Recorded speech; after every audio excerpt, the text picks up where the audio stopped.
Have you ever thought of traveling from Kanyakumari to Kashmir? Or let's say, have you ever thought of traveling from Kanyakumari to Kashmir on a bike? Sounds crazy, isn't it? But well, then consider this. In 2017, two women traveled from Kanyakumari to Kashmir on their bikes in record 129 hours. This feat by Shubra, Acharya and Amrutha Kashinath was recorded by Limca Book of Records as the fastest north-south journey by two women on a bike. I'm super excited to have one of them with me on the show today. Hello and welcome. I'm Sanjay Khandelwal and this is The Break School, a self-learning podcast to enable you to do what you love every day. On the show with me today is Amrutha Kashinath. Amrutha is an avid traveler and a biking enthusiast. She's been on long bike expeditions across India, Bhutan, Nepal, and Sri Lanka. And she did all of this. This is interesting, guys. She did all of this without owning a bike and with a full-time job parallelly. One of the major purposes of Amrutha's expedition was to prove that India is safe for women to travel solo. So on this episode, we will discuss how safe is it really for women to travel solo in India? How does Amrutha plan such long expeditions? And how does she manage a full-time job and these expeditions simultaneously? If you'd like to listen to any specific question, you can find the list of questions and their timestamps in the show notes section of your podcast streaming app. And yes, if you've ever wanted to start a podcast, if you had stories that you wanted to share, or if you want to build expertise and credibility in any space, then I am launching an 8 weeks podcast coaching program that covers everything from conceptualizing your podcast to launching your first episode by the end of 8 weeks. To know more, you can write to me at sanjay@thebreakschool.com. Now, enjoy the conversation. Presenting Amrutha Kashinath.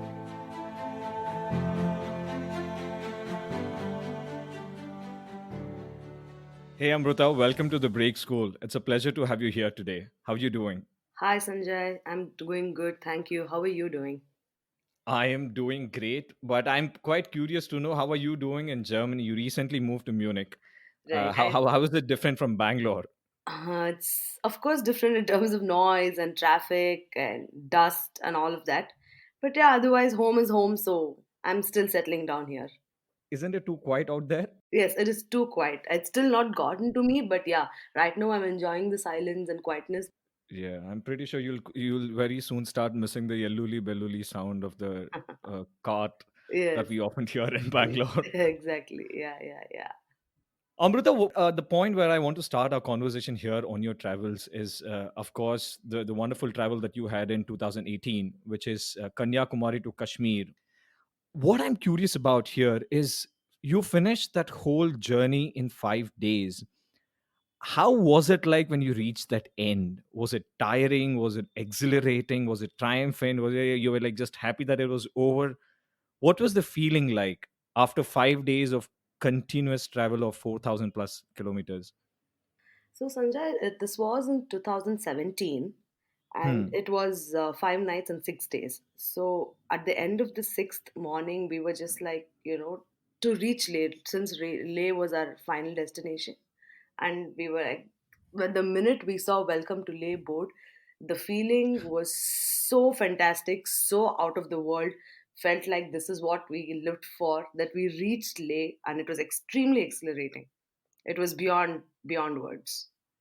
Lovely, lovely. Is the feeling that is similar to marathon? I don't know if you've run a marathon, but when you're towards the end, you get even more excited. Exactly. I think it's almost the same. I have also never run a marathon, but yeah, Right, reaching the final destination after so many days of pushing yourself and hard work, I think it was amazing. right. And what was the most challenging aspect in this 5 days? 129 hours, 4,000 plus kilometers. What is it that got on your nerve and you think that could have derailed the trip, but you still kept going? I think the main challenge was the consistency. It was actually not about the speed, it was the consistency. So probably you ride 200 kilometers and then you take a 10-minute break. So it was Okay. fuel station to fuel station break. So because KTM 390 would give a full tank about 200 to 220 kilometers, and our main Mm-hmm. challenge was to sit on the bike for those 220 kilometers for how many ever hours, and post Right. braking, and it would just be like quick probably like grab a sandwich. Our fuel break and food break used to be together. So we Right, had to right. plan these breaks and just to keep it going, and the consistency was the main challenge. Were you ever in a situation wherein you couldn't find a fuel station? No, no, we were never in a situation that way. But there's only one place. Well, en route Leh, we are from Sarchu to Leh. There are actually no fuel stations. So Okay. we had told somebody else to, store some fuel for us in that place where we would stay, and we fueled ourselves the next morning when we left to our final place. I'm going to go much in detail of your K2K expedition, but let me just rewind back a little bit and go to the point where it must have started, right? So, how did you start traveling, or why did you start traveling? And did it start with long expedition itself, or did it start with small travels and then you escalated it later? Yeah, actually, this story is pretty interesting. Uh My huh. this my traveling journey started while I didn't know how to ride a bike. Okay.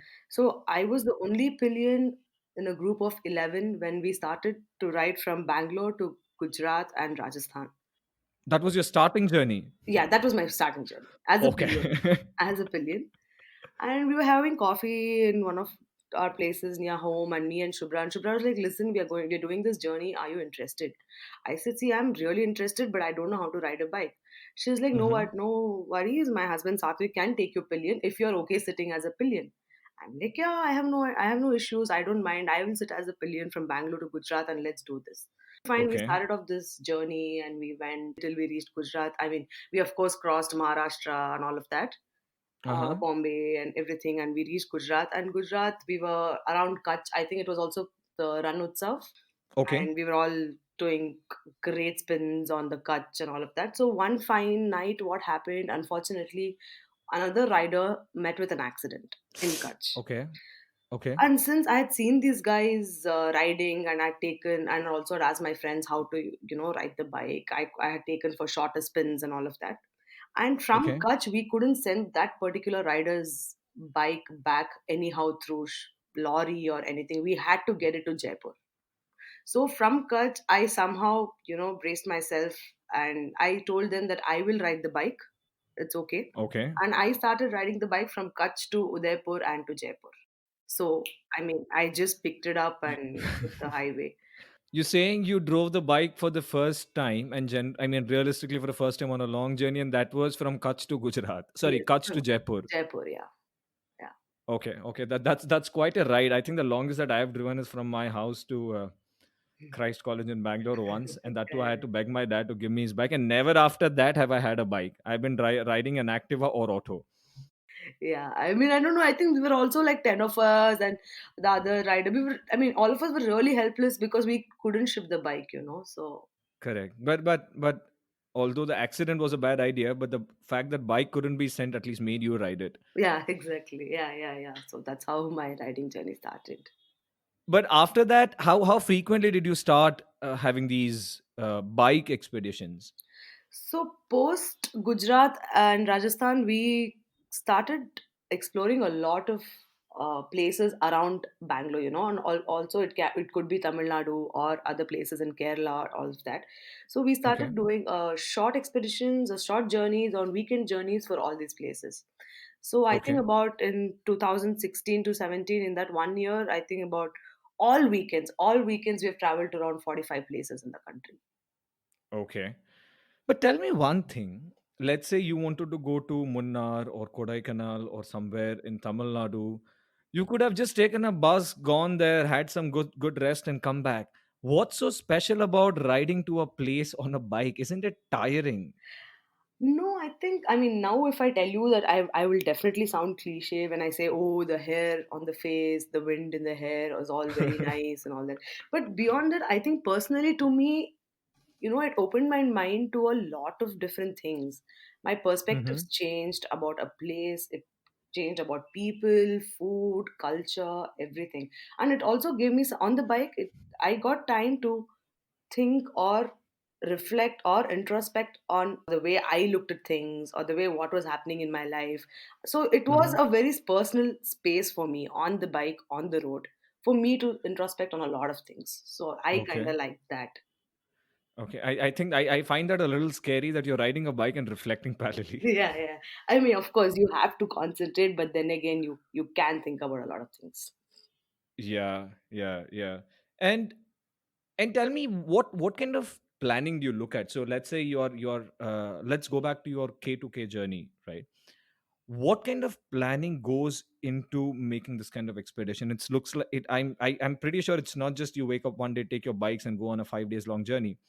What kind of planning goes into making a expedition of this sort, and how long did you spend planning for this? So I think the whole point of this expedition was to push ourselves. So me and Shubra Hmm. decided one day that we are always about. I mean, till today also we are about slow travel and all that. We are definitely not time bound.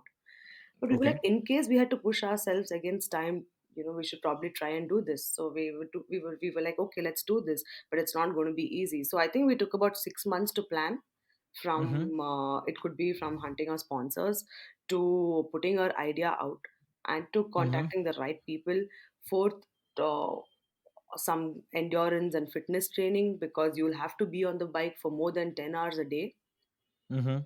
and food. So all these things, so I think it took about 6 to 8 months for us to plan the whole event. 6 to 8 months is a lot of time Yeah, for the exactly. 5 days travel that you said you Yeah, you had done, yes, right? yes, exactly. Okay, okay. So as you said, one is the financial planning, Right. finding sponsors to support the trip. Second Yes. is the fitness planning. This trip, especially, Uh, this is only about K2K, what I'm telling you. right, right, right. And were you carrying food along with you while you were traveling? Yes, we were carrying food. We were carrying these quick bars. Okay, So one of our other friend also, she deals with a lot of these bars. I don't know, they're called Huda bars. So okay, they have like granola and chocolate and oats and all of that. So you eat one bar, it's like your one meal is sorted. okay, okay, okay. And it's quite compact to take it along with Yeah, you. it's quite it's just like a small bar of wafer or a chocolate sized bar. Right, right. And what was the challenge with respect to finding sponsors? What was your pitch to them, and how did you eventually figure out find someone who would be willing to sponsor the trip?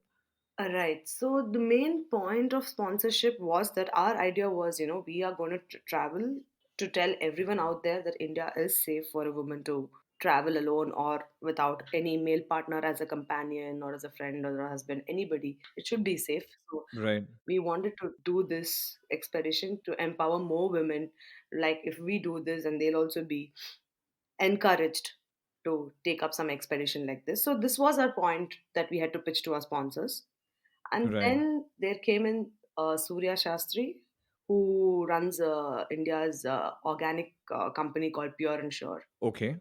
And he said, this is interesting because 90% of people in my company are women. So I have like more than 90% women force in my company. And I really see a point in this expedition and I would like to invest or sponsor you Okay. guys. So that's how it Okay. started. But how long did it take you to eventually find a sponsor from the point you started? About 2 months. Okay. Okay. And was there any point while you were doing this when you felt that okay, maybe this is not going to work, nobody's going to invest? It was, of course, a little tiring to look for the right sponsor and all that. But I think by the end of it, Shubra and I had made up our minds that, irrespective of whatever it is, we are going to do this by pulling out our FDs and RDs or whatever, because Mm-hmm. we just want to do this to encourage other women to take part. Because a lot of women who came with us as pillions on the rides were like, no, I don't know how to start and I don't know where to start. Right. So just extending that a little. So since one of your goal was about making a point about India being safe for women travelers, in these 5 days, did you come across any point which made you believe that okay, these are the reasons maybe why people think it's not safe, or there are certain spots where it's not safe, or there are certain reasons why it's not safe, but otherwise it's generally fine. What was your experience of safety during K2K or during your travels in general? So on during K2K, there was no way we found that okay, this time is unsafe or this place is unsafe. Okay. In fact, we met a lot of people who were so encouraging and who were so helpful. Like there was this dhaba in after Hyderabad, Okay. and we had stopped there for lunch. And there was the Sardar Uncle Ji in the dhaba, and he was like, "Oh, it's so amazing looking at you girls do this. I have three daughters at home, and I also want them to break stereotypes and tell the world that it's not a man's world all the time. It's equal, and everybody can do everything." Like those few words he told us was extremely liberating and made us feel so happy. And there was another place where this boy, because we told him that we need fuel in Sarchu to lay, and he went all out, and he did his best to get us fuel. So we've always been helped on these journeys. We've never felt unsafe. Right, right. But in any of your other journeys, did you come across anything which felt maybe if this is taken care of, people would feel much more safer? No, not really. The other journeys would definitely be basic, would be accommodation and food when you're riding on other journeys. So I think if Right. those two aspects are met, then your journey is great. So Okay. safety on in general on K2K was great. And although we carried pepper sprays and stunt guns, we never Mm-hmm. got an opportunity to use them, which was Oh, good. what is a stunt gun? Okay, stunt gun is a gun which just shocks another person. So you just But it doesn't fire. no, it doesn't fire. Okay. Yeah. Heaven forbid you don't meet a person with a real gun. I don't think that would ever work. No, no, no. Yeah, yeah, exactly. So safety wise, I mean, it was amazing. Right. But are there any kind of precautions that you guys take with respect to safety? Because I've generally traveled solo, but I think it's quite different for a guy than for a girl. And there are few friends of mine who still travel solo and go to different parts of India and even outside.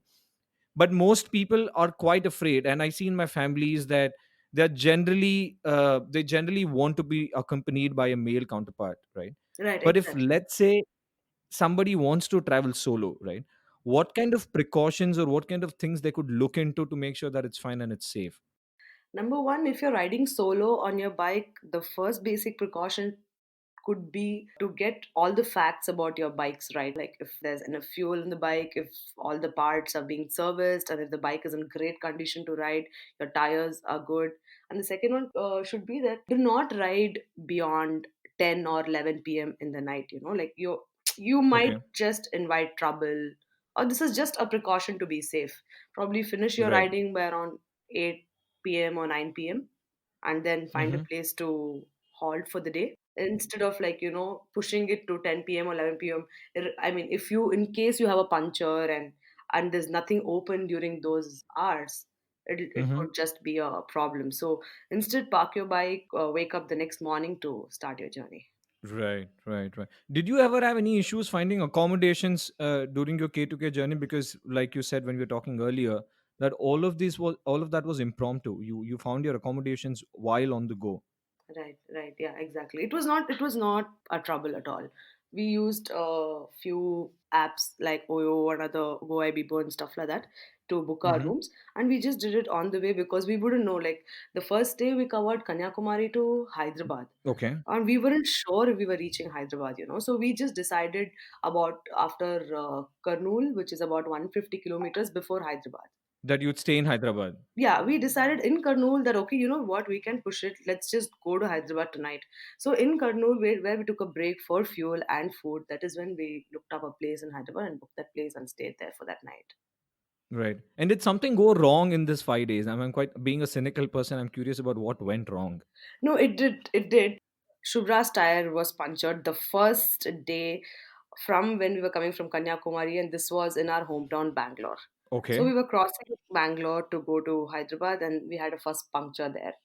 We fixed it since it was around 3 p.m. afternoon. Right. So you're carrying a spare tube. Yes, we're carrying a puncture kit basically, and also we had to get help for this one because the nail was pretty huge and we couldn't fix the Oh, puncture kit properly. So, anyways, there was help, and also it was Bangalore, so we could yeah. figure out things. But the second issue was when we reached Manali. This was the final leg of the trip, Manali to Leh, and we Okay. had to change tires because all this while we were riding on tarmac tires which were good Okay. on tarmac, but now we had to change tires for off-road riding as well. So the next biggest challenge was to find the right mechanic in Manali and to help us change those tires. I think that was a huge challenge and that took most of our time. Oh, okay. And because Manali and Leh, all of these are hilly terrains. Right. Had you driven earlier in hilly terrains? Because I'm assuming it would be different to ride in these terrains than it is to ride in, let's say, Bangalore or Hyderabad or on the highways. Yes, totally. I agree with you. Like, so before I did K2K, I had done Leh once. Then I did Spiti Valley. So that's how I think I got used to the hilly terrain. But Amruta, while all of this sounds really fun, I want to understand the cost of this. Now, when I say the cost of this, you did all of this while you had a job parallelly. Exactly. Uh, how did you manage your leaves? That's number one. What kind of funding, what kind of savings did you have to do to make sure you could support these travels? And I'm pretty curious, how did you manage things with your boss at company? Yeah. So I had to go on loss of pay leaves. It's not really that every time I get paid leaves that I can take off. So I used to 15, 20 days would be paid leaves and the remaining 5, 6 days would be loss of pay. And I couldn't do this loss of pay leaves all the time. But otherwise, yeah, I had to plan my holidays and all my other travels could only be on weekends. Okay. Okay. And how did the conversation with your boss go like for these leaves? Yeah, they were like, see, I know what you're doing is great and you're following your passion, but really can't give you leaves. And I'm like, no, but I just want like 4 days or 5 days extra. And they're like, okay, LOP, does LOP work? I'm like, yeah, great, just give me those 4 days off. Okay. And were they willing to give you this because you did not take leaves otherwise? No, no, no. So they were willing to give me this also by telling me that no more leaves for the rest of the year. Okay. So I had to fit in everything within that period of time. So one huge trip a year, and the rest of all would be weekend travel. Right, right. And tell me a few ways in which you found ways to cut costs in these travels. Are there certain things that you've learned over a period of time? So there was one time in 2016 where my friend was getting married in Bombay. Uh-huh. All of us were like, "Hey, come on, let's ride to Bombay. Like, why fly or train and all that? Let's just ride." Of course. But also we were like, we need to do some cost cutting because all of us were in that phase where our savings are over and we don't know what to do, but we still want to ride. We're like, okay. So the previous night we just made like so many, I think some 25 chapatis. Okay. We got rolled them on aluminum foil. We're like, we're not going to stop and take daba breaks or take some fancy lunch breaks or breakfast breaks. Okay. So optimistic that let's not spend nights in lodges or something. Let's just carry our own tent. Okay. But we were successful only for 2 nights. That's actually quite optimistic and a good conversion Yeah. rate there. Yeah, we started off by carrying these food bars and chapatis and tents and all that. But yeah, Right, right. but we also, I think, compromised on our stays. We were okay with just a place to sleep and wash yourself. Right. And but has carrying your tents really helped? Or most of the times you have to go and find a place to stay? Honestly, Sanjay, I'm not this camping type of traveler. I Okay. don't enjoy it. Uh-huh. I usually prefer having a bed at the end of the day when I go to sleep. Like after riding, I would want that 8 hours of comfort sleep or 6 hours of comfort sleep. Because camping, you need to find a place, clear out the place, then start putting all your things out, and you need to get your sleeping bag out. I generally don't prefer that, Mm-hmm. but I have done camping a lot of times to save money. Right. And when you say camping, does it? I mean, the imagery in my head is you just find a random piece of land, and if it's flat enough, you just put your tent out there and stay. Or are these designated place where a lot of other people also camp?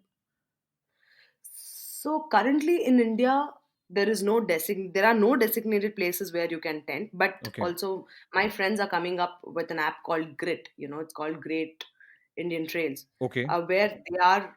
It's very similar to the one which is there in Europe called Okay. Horizons Unlimited. So they work on the same idea. Okay. So the idea is to have designated camping spots in the country, Mm-hmm. which might be close to a water resource or which might be close to food resource, or you're helping the locals by using their land and putting your tents.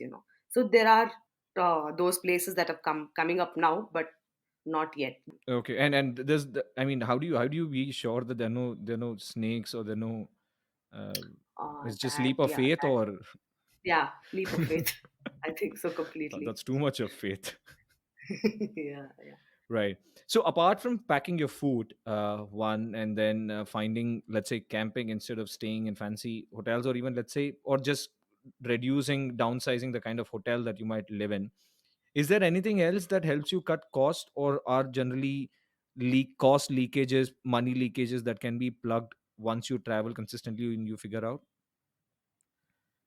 So I think it's basically the place or the food you eat and the place you stay. These two are the main things because you definitely cannot avoid spending on fuel or on the bike. Right. But Amrita, tell Yeah, me the day when you got your first bike, right, when you owned your bike. right. You bought it from your own savings, or your dad and mom got it? And if they had to get it, what was the argument and pitch that you had in terms of getting your bike? Yeah, you know what? Can I tell you something? So I've never had a bike. I mean, you've gone on long expeditions without owning a Yes, bike. yes, yes. Okay. Because it was like you said, you my parents were never okay with me doing such expeditions while I was meant to concentrate on my career. Right.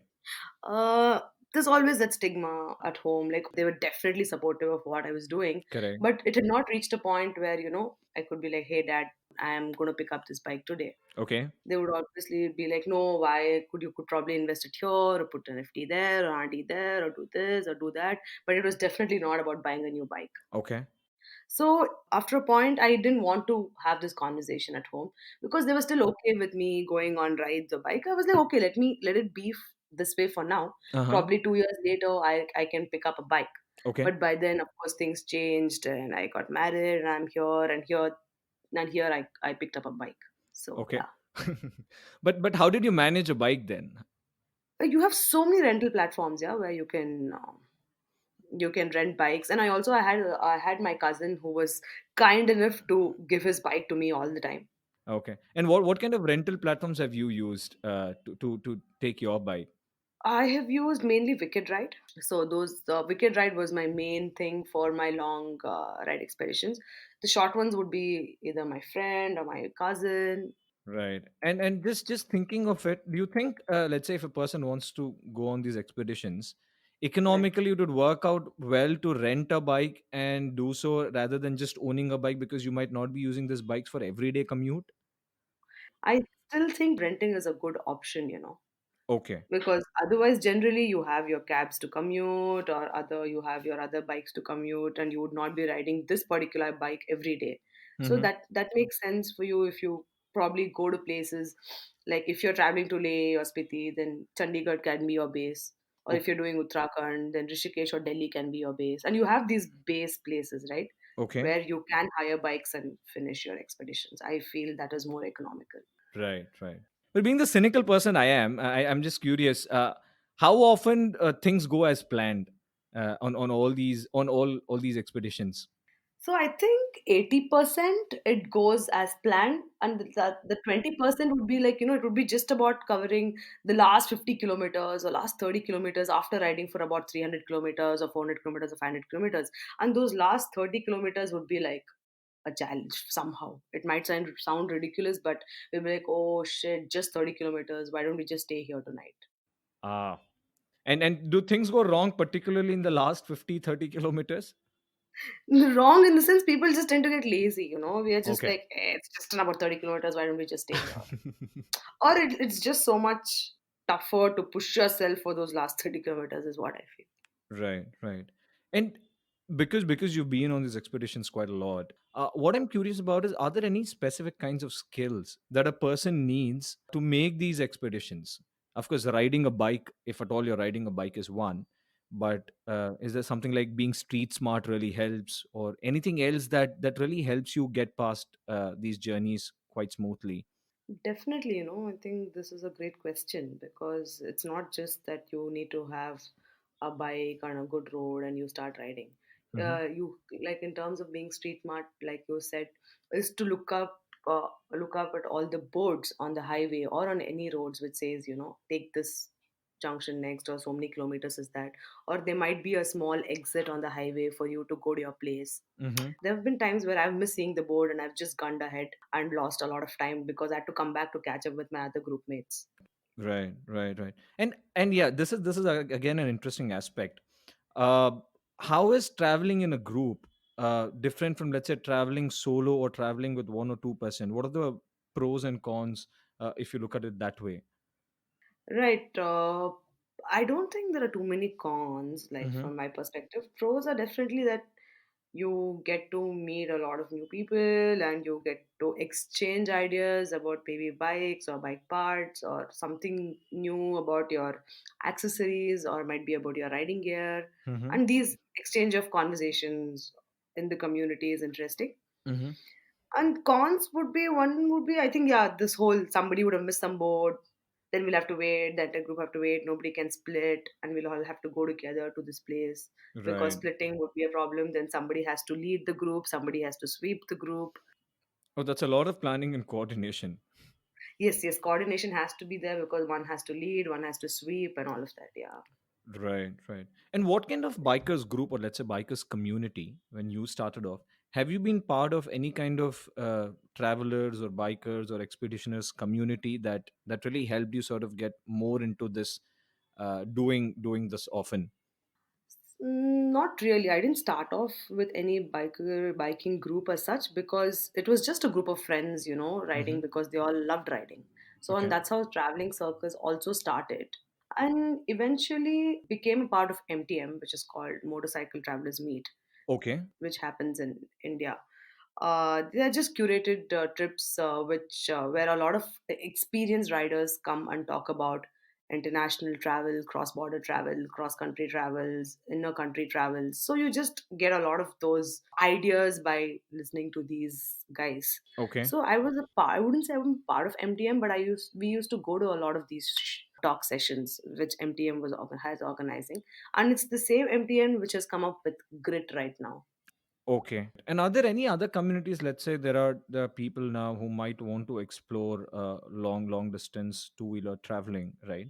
Are there Right. any kind of communities that people can look at both in India or internationally that you think can add value in terms of opening up their mind about both practical ideas as well as what how can travel really help?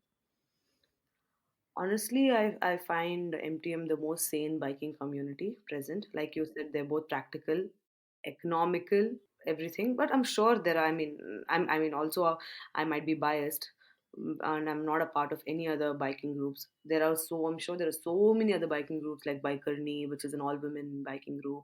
But I think my ideologies and perspectives match with MTM, or my journeys are built around how they curate their trips. Yeah. Right. When you say curate their trips, you mean they give ideas on what kind of trips that you can actually undertake or what kind of Yes. itineraries can you undertake?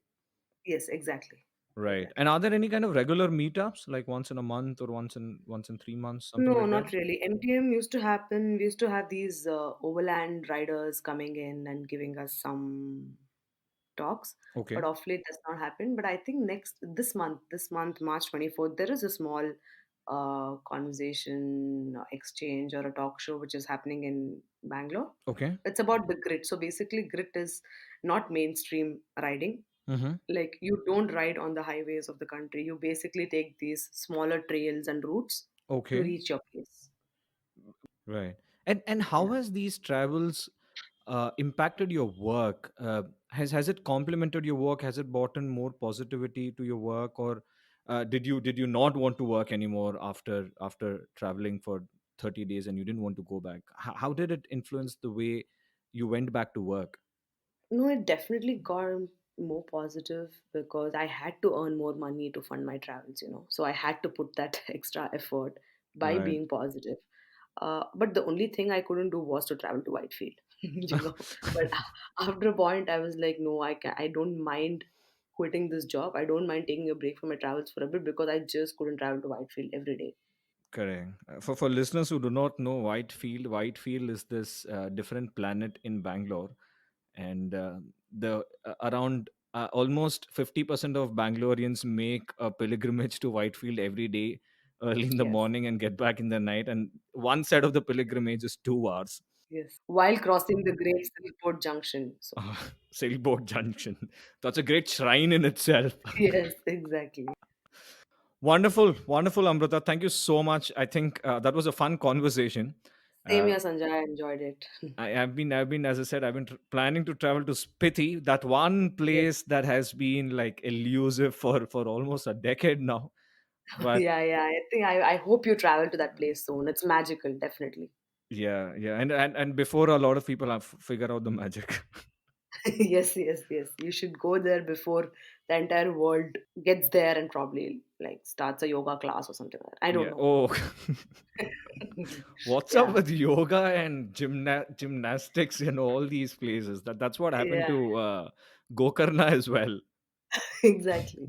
Yoga and meditation, all of that. But yeah, I don't know, but you should definitely go there before it gets commercial. Right, right, right. I Yeah. hopefully I will this year. But thank you so much, Amrutha. Thank you so much for being on the show. It was fun. Thanks, Sanjay. It was great talking to you. I had so much fun. So that was Amrutha Kashinath. My three big takeaways from this conversation were: number one, sometimes opportunities come in the form of accidents. In her first expedition from Bangalore to Gujarat, Amrutha was supposed to be a pillion. However, when one of her group member met with an accident and there was nobody to ride the bike, Amrutha pushed herself to do it. We've all been in such situations. For instance, when our boss goes on a long leave, or when we are forced to learn a new software, or when we are compelled to build a second source of income to support our families. These situations are painful when they occur, but in the long term, they help us uncover abilities that would have remained hidden in our usual day to day life. Number two, you don't need a lot of money to start doing what you love. Amrutha has been on all her national and international expeditions without really owning a bike. She either borrowed a bike or rented it out. There is generally a misconception that you need a lot of money to start doing what you love. Not really. No matter what you want to learn, ask yourself, can you borrow the resources from someone? Or can you rent it out? Or are there platforms that offer free resources to at least help you get started with what you want to learn? Number three, great achievements require effort and time. Amrutha and Shubra may have completed the journey from Kanyakumari to Kashmir in 129 hours, but preparing for this journey took 6 to 8 months. When something seems quick and effortless, we believe it is purely due to some hidden talent and we cannot do something similar. But when you recognize the months of preparation and hard work behind this achievement, you see the real cost of such achievements, efforts. And the question now is, are you willing to put in those efforts to repeat something similar? I hope you learned a lot from this conversation.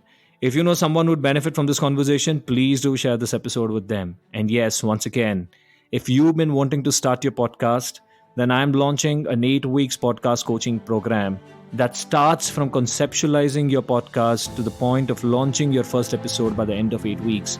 To know more, you can write to me at sanjay@thebreakschool.com. That's it for today. I'll see you again next week with the story of another path breaker. Until then, do what you love every day.